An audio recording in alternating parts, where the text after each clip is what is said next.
Hello friends, welcome to Sub Coaching channel. In the last lecture we have discussed कि क्या क्या factors हैं जिसके ऊपर आपका resistance of a conductor depend होता है। उसमें अपन डिस्कस किए थे length, area of cross section, material, क्या क्या मटेरियल एलॉय है, इंसुलेटर है, कंडक्टर है, इसके बारे में अपन डिस्कस किए थे। देन द टेम्परेचर के बारे में अपन डिस्कस किए थे, उससे कुछ रिलेटेड क्वेश्चंस अपन डिस्कस किए। Then resistance in series discuss किए थे, जिसमें अपन बताए थे कि करंट जब भी सीरीज़ में फ्लो होगा it is going to be same, only potential difference in case of series will be different. उसके बाद अपन डिस्कस किए थे डिसएडवांटेजेस इन सीरीज अरेंजमेंट, क्या क्या डिसएडवांटेजेस होते हैं आपके जब भी अपन सर्किट सीरीज में कनेक्ट करते हैं तो। उसके बाद रेजिस्टेंस इन पैरेलल, जिसमें अपन डिस्कस किए थे कि पोटेंशियल डिफरेंस तो रजिस्टर का सेम रहता है, लेकिन करंट उन सब रजिस्टर में जो फ्लो हो रहा है इट इज़ नॉट सेम, वो सबका अलग अलग होता है depending upon the resistance.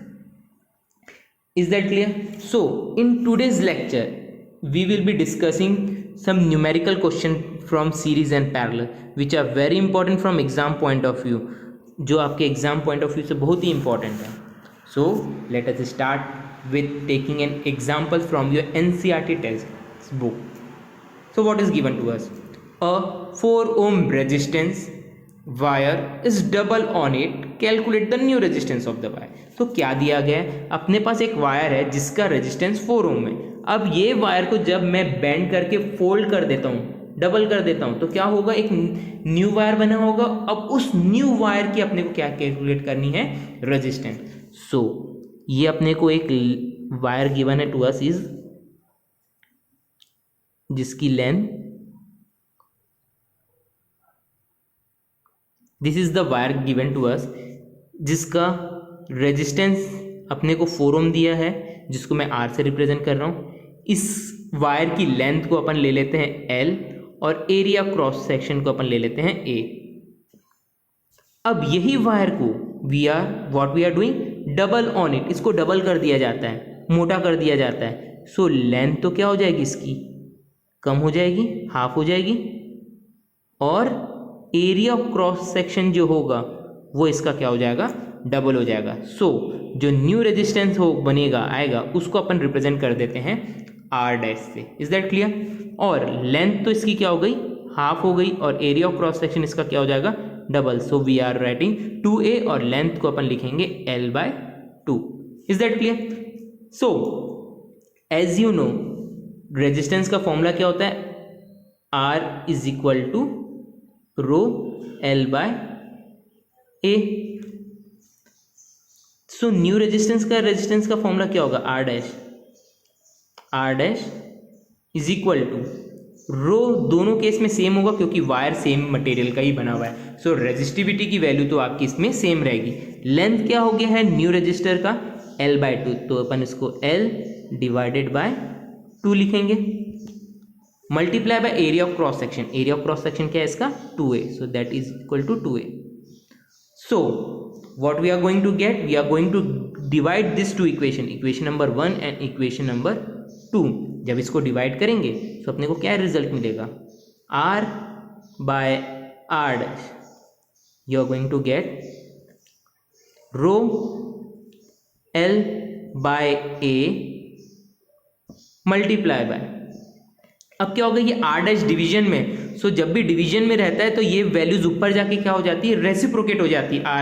R dash की value means what you are going to get, 2 into 2 that is 4a divided by rho L। Is that clear? So this rho L and rho L are going to get cancel, A and A is going to get cancel. ये आपका यहां तक इतना cancel हो गया। So what else you are going to get, R by R dash की value अपने को क्या मिली, R by R dash is equal to 4।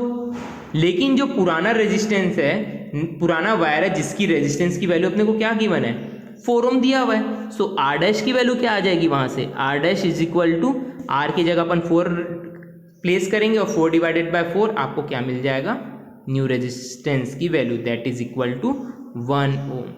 Is that clear? So ये बहुत ही बेसिक और इजी कैलकुलेशंस वाला एक क्वेश्चन था जो आपके एग्जाम में पूछा जा सकता था. Is that clear? Moving on to your next question. Why is an emitter likely to burn out of your connect it in a parallel? यदि आप एमीटर को पैरेलल में कनेक्ट कर देते हैं तो एमीटर जल जाएगा. ऐसा क्यों होता है? ऑलरेडी वी हैव डिस्कस कि एमीटर जब भी आपको सर्किट में प्लेस करना है, it should be connected in series only. तो रीजन बिहाइंड इज दैट कि जब भी आप उसको पैरेलल में कनेक्ट कर रहे हो एमीटर तो जो रिजल्टेंट रेजिस्टेंस होगा सर्किट का वो कम हो जाएगा, जिसके कारण उस पर्टिकुलर अप्लायंसेस या इंस्ट्रूमेंट में ज़्यादा करंट फ्लो होना चालू हो जाएगा, जिसके कारण चांसेस है कि आपका एमीटर बंद हो सके. Is that clear? Moving on to the next question. How can 3 resistor of a resistance 2 ohm, 3 ohm and 6 ohm be connected to give a total resistance of 4 ohm first case में और second case में है 1 ohm. ये आपके NCERT book का question है. अपने को पूछा गया है कि अपने पास 3 रजिस्टर्स हैं जिसकी रेजिस्टेंस की वैल्यू है 2 ohm है, 3 ohm है और 6 ohm है. Is that clear?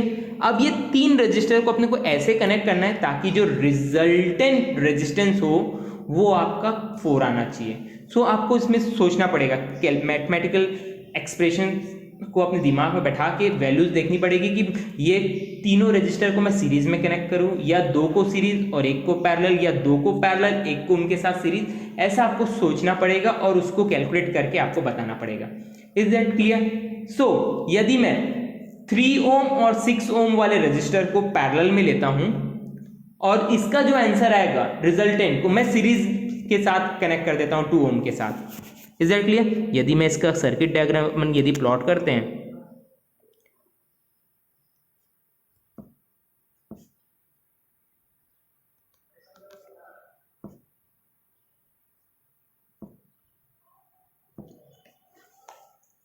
So what I have told you कि अपन 3 ohm और 6 ohm वाले रजिस्टर को अपन पैरेलल में कनेक्ट कर लेंगे और जो आपका 2 ohm वाला रजिस्टर है उसको उनके साथ सीरीज में मैं लगा देता हूं. So what is the equivalent resistance यदि अपन पैरेलल में लगाते हैं तो 3 ohm और 6 ohm के रजिस्टर को, तो what is the resultant you are going to get? जैसे कि अपन ऑलरेडी डिस्कस किए कि जब भी आपका पैरेलल में होगा सो उसको अपन कैसे लिखते हैं?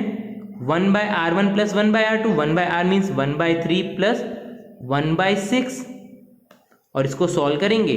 सो what value you are going to get? LCM 6 आ जाएगा and what you are going to get? 2 + 1 so 3/6. 3/6 is equal to 1/2. ये किसकी वैल्यू आई? आपकी 1/R की वैल्यू आई है. तो R की वैल्यू क्या होगी? 2 होगी. Is that clear? So R की value that you are going to get is 2. So 1/R is equal to 1/2. So R की वैल्यू क्या हो गई? यहां से आपकी R की वैल्यू हो गई वो आपकी it is going to be 2. So ये जो इक्विवेलेंट रेजिस्टेंस आपका जो पैरेलल में मिला है, now you are going to connect this 2 ohm resistor with a series. So यहां पे इसकी इक्विवेलेंट रेजिस्टेंस की वैल्यू क्या आ गई? 2 आ गई. सो यदि मैं वापस से रीड्रॉ करूं सो फर्स्ट 2 ohm था जो सीरीज में था और यहां पे जो पैरेलल में जो कनेक्टेड था उसको अपन सॉल्व करके उसकी आंसर क्या आ गया आपका? 2 आ गया. अब ये 2 ohm और ये 2 ohm सीरीज में कनेक्टेड है. So 2 + 2 that is going to give you 4. So the equivalent resistance for you for this it will be 2 + 4 that is equal to 4. So how you are going to write this in your exam? 3 and 6 ohm resistor are to be connected in parallel और इसका जो resultant equivalent resistance आएगा उसको अपन किस में connect कर लेंगे? Series में. So you can draw this circuit diagram and you can solve this. Is that clear? So moving on to the next part is your 1 ohm. How you are going to get 1 ohm?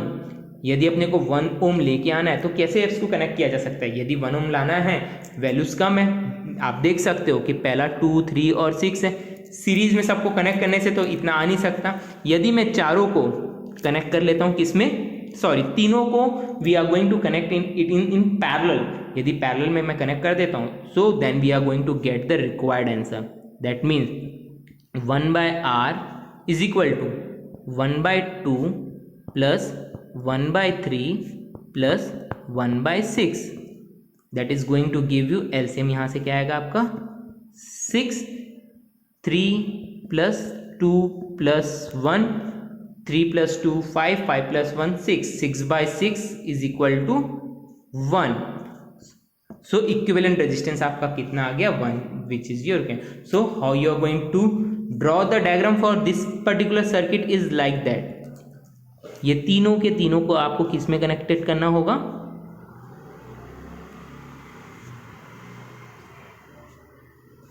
Parallel में connected रहेंगे ये।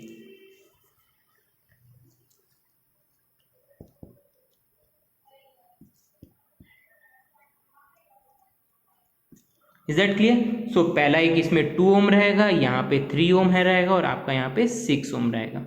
Is that clear? सो इसका जो equivalent resistance जो आएगा वो आपका कितना रहेगा, it is going to be 1 ohm. Is that clear? So moving on to the next question, a piece of wire of resistance R is cut into 5 equal parts. एक wire है जिसका resistance आपका R दिया गया है, उस particular wire को अपन क्या कर रहे हैं, कट कर रहे हैं 5 इक्वल पार्ट में, तो रेजिस्टेंस भी क्या हो जाएगा इसमें 5 में डिवाइड हो जाएगा। This part are then connected in parallel. अब ये पार्ट्स को अपन क्या कर रहे हैं, पैरेलल में कनेक्ट कर दे रहे हैं। If the equivalent resistance of this combination is R dash, और जो पैरेलल में कनेक्ट करने के बाद इसका जो इक्विवेलेंट रेजिस्टेंस आ रहा है उसकी वैल्यू क्या दी गई है, R डैश। अपने को रेशियो निकालना है R/R डैश का। Is that clear? सो क्या बोला जा रहा है, एक वायर है जिसका रेजिस्टेंस कितना दिया है अपने को R, इसको 5 पार्ट में डिवाइड कर रहे हैं।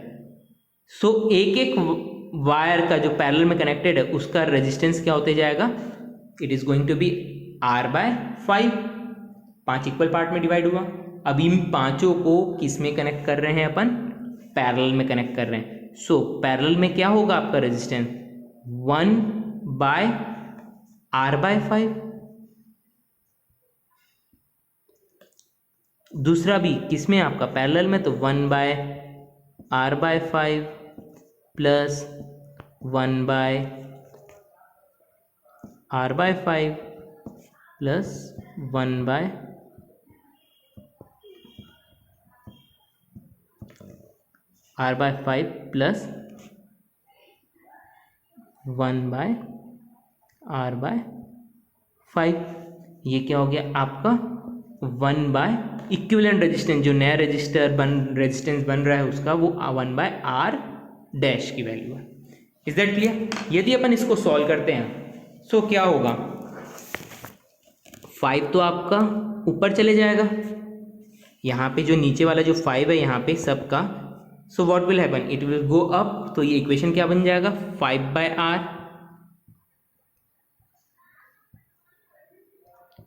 Plus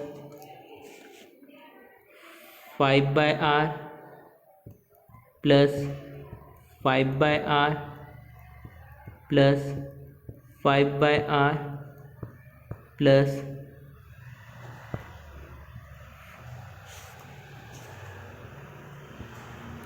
5/R। Is that clear?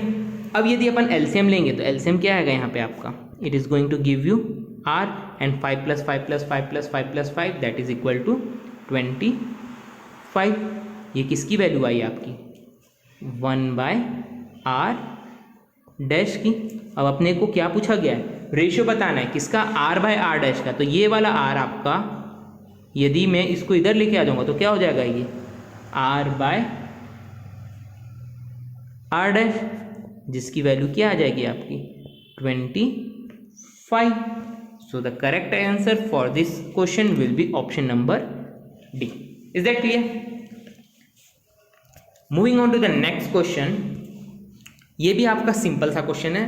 What is given to us is that what is the maximum resistance which can be made using 5 resistor each of 1/5 Om.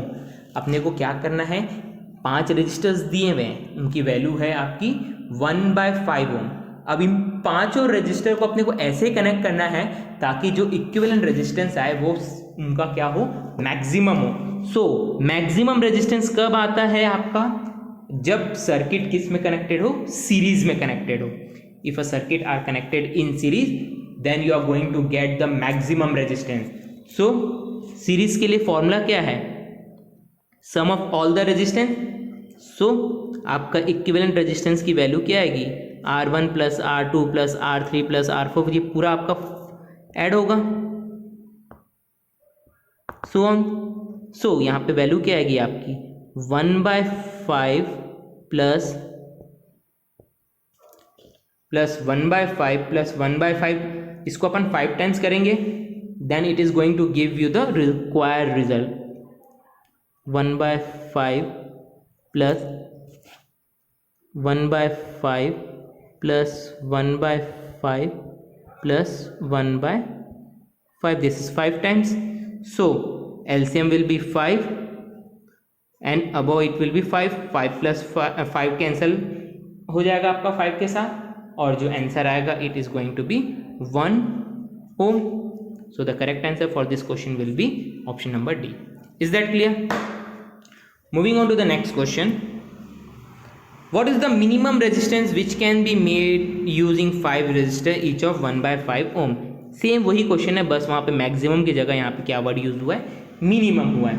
So minimum आप कब obtain कर सकते हो, यदि आप उन सब रेजिस्टर्स को किस में कनेक्ट कर लो, if you are going to connect all of them in series, sorry in parallel.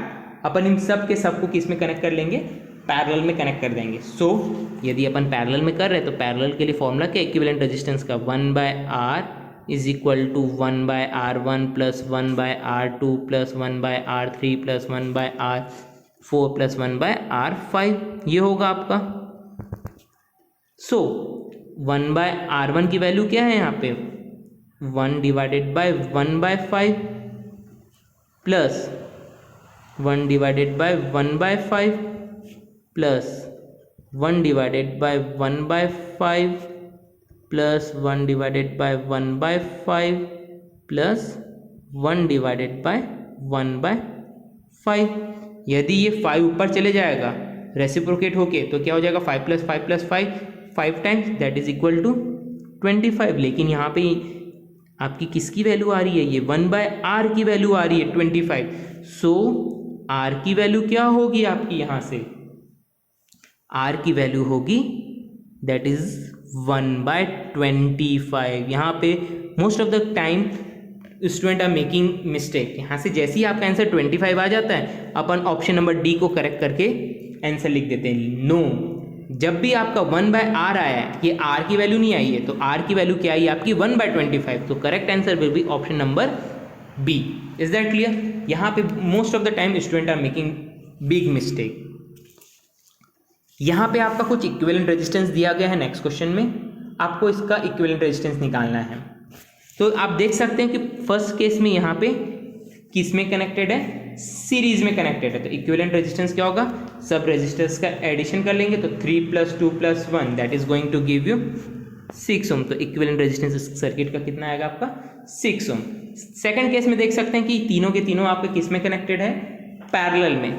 So parallel में कनेक्टेड है तो 1/1 प्लस 1/2 प्लस 1/3, इसको सॉल्व करके आप आंसर निकाल सकते हैं. And in the third case यहाँ पे आप देखोगे कि ये दोनों आपके किस में है, इट इज इन सीरीज और ये इसके साथ पैरेलल में. ऐसा क्यों हो रहा है, यहाँ पे देख सकते हो करंट यहाँ पे है, ये 2 पार्ट में डिवाइड हो गया आपका करंट. Is it clear? अब यहाँ पे करंट I1 गया है और इस पार्ट में आपका करंट I2 गया है. सो I1 आपका 1 ओम रजिस्टर को भी मिल रहा है और 2 ओम रजिस्टर को भी मिल रहा है. सो जो I1 करंट है वो दोनों में सेम ही मिल रहा है. सो ये दोनों आपके क्या होंगे, सीरीज में होंगे. तो सीरीज में होंगे तो 1 + 1 ये ऊपर वाले पार्ट का तो आपका आंसर आएगा 3 और नीचे में 3 है और ये 3 ओम और 3 ओम आपस में क्या है पैरेलल में, तो 1/3 प्लस 1/3। सो आपका एलसीएम यहाँ पे इसको लेके इसको सॉल्व करेंगे तो आंसर क्या आएगा आपका 2/3, but answer will be your reciprocate, क्योंकि जो आंसर आता है वो 1/r आता है। 1/r की वैल्यू आपकी क्या आ रही है यहाँ पे 2/3, so the correct answer will be 3/2। r की वैल्यू आपकी क्या आएगी for the third case, it is going to be 3/2। Is that clear? Moving on to the next question. In a circuit diagram given here calculate, अपने को कुछ calculation करना है। पहला क्या है equivalent resistance, total effective resistance निकालना है, फिर टोटल करंट निकालना है and the current through each resistor, each resistor से करंट कितना फ्लो हो रहा है। Is that clear? सो अपने को क्या क्या वैल्यूज दी हुई है यहाँ पे आपको, it is given 2 ohm, second value that is given to us is your 5 ohm, ये 5 ओम दिया हुआ है यहाँ पे आपको, और यहाँ पे ये आपको 10 ओम दिया गया, और यहाँ पे कितने वोल्ट का पोटेंशियल डिफरेंस यहाँ पे सर्किट में प्रोवाइड हो रहा है आपका 6 वोल्ट का अप्लाई हो रहा है। सो अपने को फर्स्ट ऑफ ऑल क्या निकालना है effective resistance. So effective resistance कैसे निकाला जा सकता है, क्योंकि आप देख सकते हो कि यहाँ पे क्या हो रहा है, किस टाइप का सर्किट है, ये पैरेलल है क्योंकि यहाँ पे करंट डिवाइड हो जा रहा है 3 पार्ट में। सो आंसर क्या आएगा यहाँ से आपका इक्विवेलेंट रेजिस्टेंस का, that is going to give you 1/2 plus 1/5 plus 1/10। Is that clear? So ये किसकी वैल्यू आएगी 1/r की। So when you are going to calculate this, आपको 1/r की वैल्यू क्या आएगी, it is going to give you how much, it is going to give you 8/10, 8/10 आएगा। सो ये 1/r की वैल्यू है। सो r की वैल्यू यहाँ से बस क्या कैलकुलेट कर सकते हैं अपन, that is going to be 10/8। Is that clear? 10/8 आपका इफेक्टिव रेजिस्टेंस है। सो इसको अपन डेसिमल्स में भी कन्वर्ट करके आंसर लिखा जा सकता है 5/4 that is equal to 1.25। Is that clear? So first part का आंसर आ गया आपका, रेजिस्टेंस है तो इसको अपन ओम में रिप्रेजेंट करेंगे। Second part total current, total current निकालना है अपने को। सो टोटल करंट कैसे निकाला जा सकता है, V is equal to IR होता है आपका,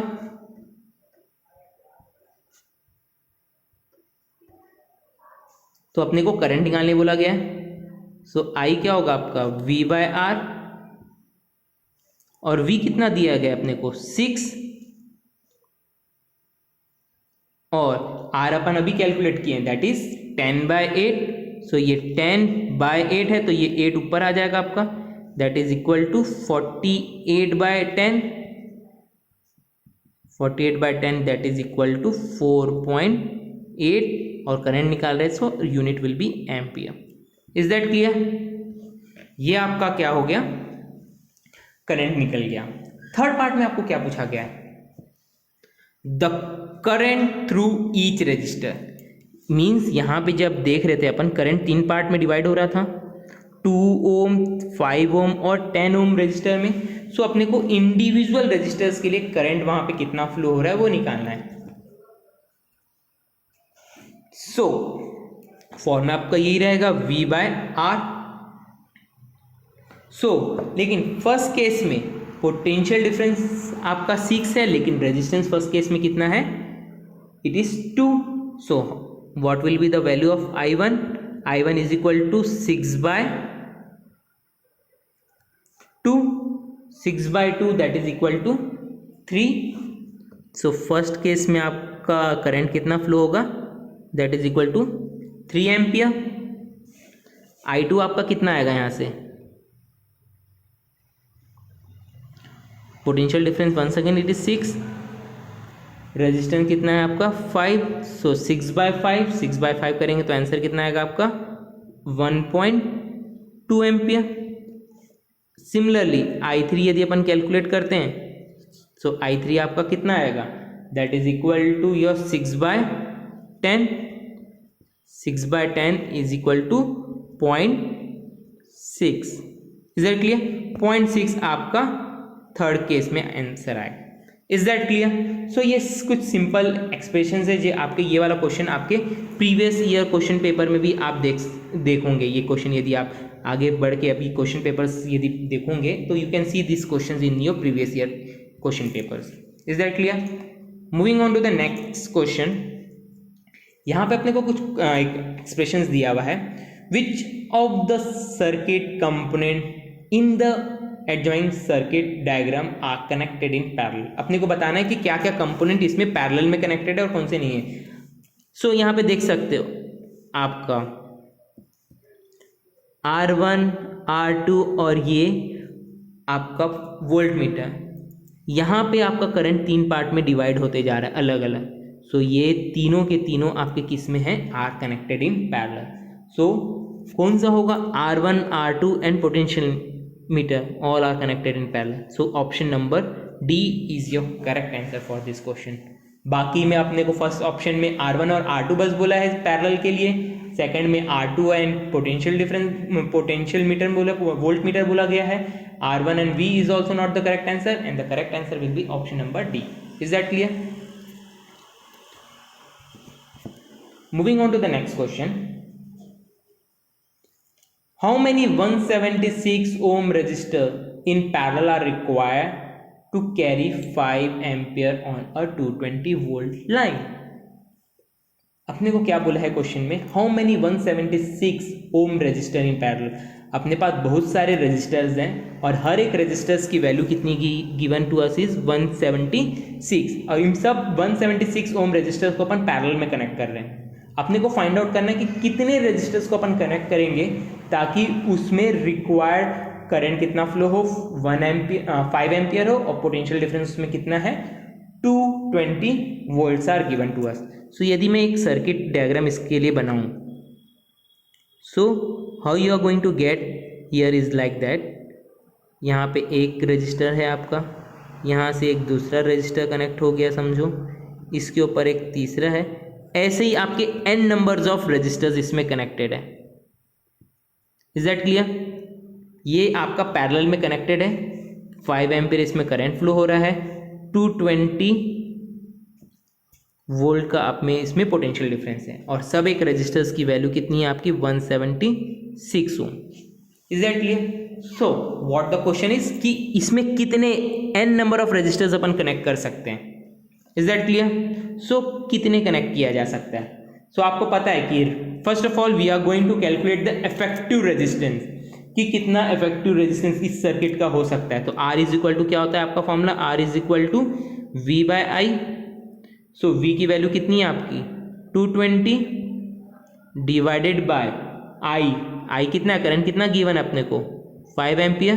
सो इससे आंसर कितना आ जाएगा आपका? इट इज योर 44 ओम। 44 ओम आपका रेजिस्टेंस है। अब ये सब रजिस्टर्स आपके क्या है?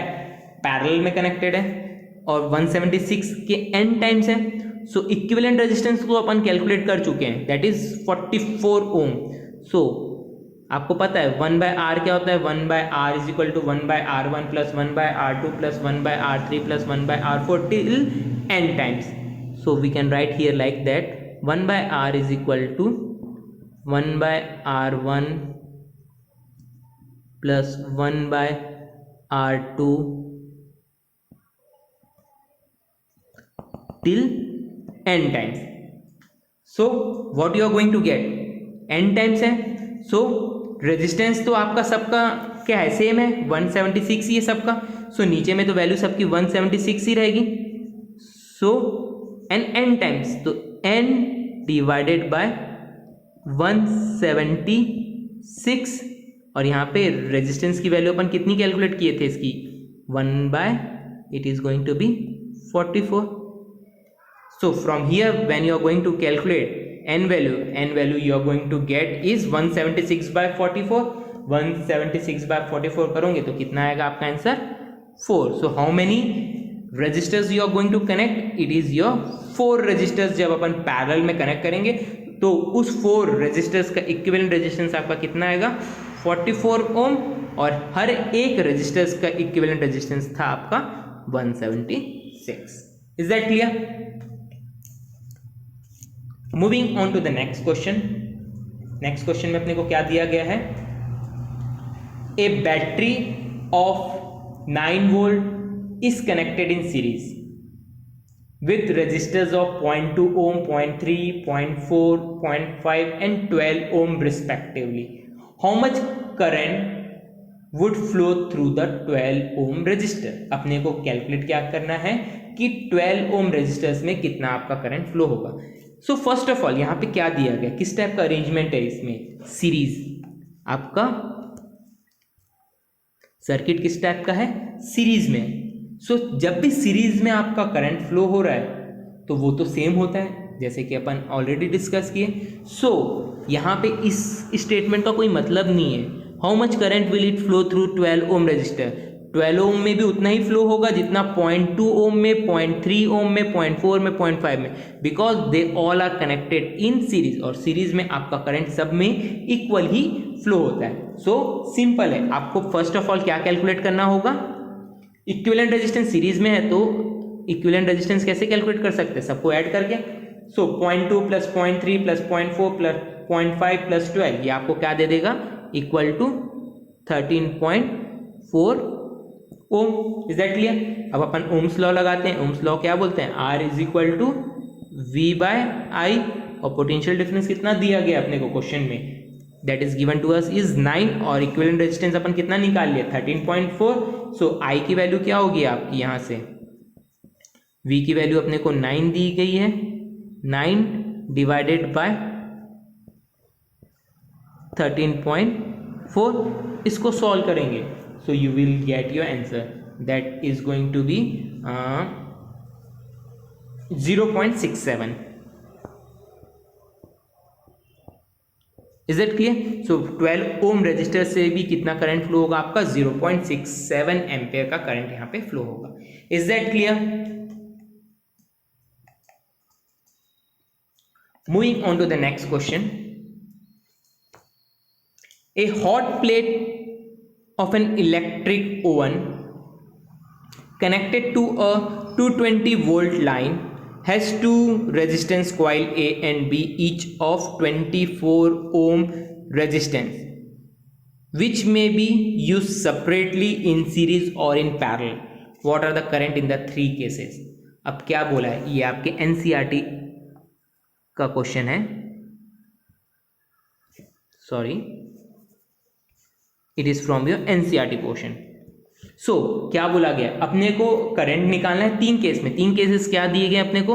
सेपरेटली, इन सीरीज और इन पैरेलल। सेपरेटली अलग अलग यदि अपन कनेक्ट करते हैं तो आपका इक्विवेलेंट रेजिस्टेंस इसमें आपका करंट कितना फ्लो होगा वो आपको कैलकुलेट करना है। सो पोटेंशियल डिफरेंस इसमें कितना दिया अपने को? 220 वोल्ट और एक एक रेजिस्टेंस की वैल्यू कितनी दी गई है? 24 ओम।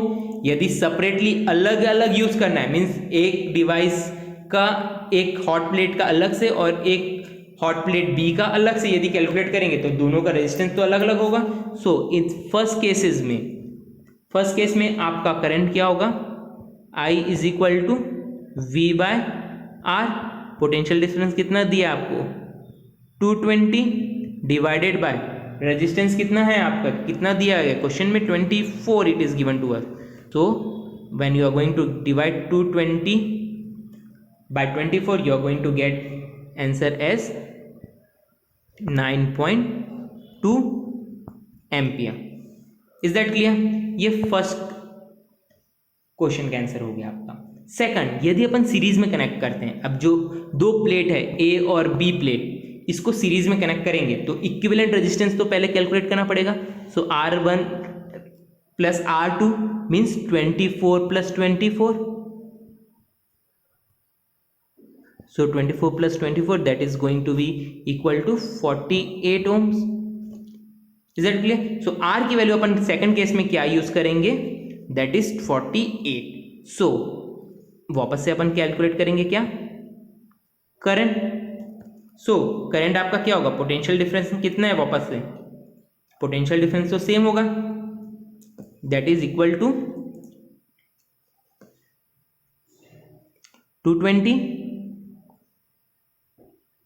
डिवाइडेड बाय पोटेंशियल डिफरेंस कितना दिया अपने को 40,